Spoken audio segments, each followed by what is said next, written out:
যখন আমি ছোট্ট শিশু হয়ে জন্মগ্রহণ করেছিলাম, এই সেই আমি। তারপরে যখন ধীরে ধীরে বড় হতে লাগলাম, এই সেই আমি। তারপরে যখন স্কুল জীবন শুরু হয়ে গেল, শৈশবকাল, এই সেই আমি। তারপরে যখন কলেজ জীবন শুরু হয়ে গেল, বান্ধবীদের নিয়ে আড্ডা মাতামাতি, এই সেই আমি আর বান্ধবী। কলেজ জীবন শেষ হতে না হতেই বিয়ের ফুল ফুটে গেল, এই সেই আমি। এই সেই আমার বিয়ের ফুল। বিয়ে হওয়ার পরে সংসার জীবন শুরু হয়ে গেল, এই সেই আমি। ভালো মন্দে মিলেই এখন সংসার চলতেছে।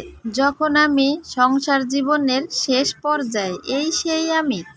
পৃথিবীর সমস্ত মায়া ত্যাগ করে এই দুনিয়া থেকে বিদায় নেব এখন আমি, এই সেই আমি। শুরু থেকে শেষ, এটাই আমাদের জীবন। হায় রে আল্লাহ।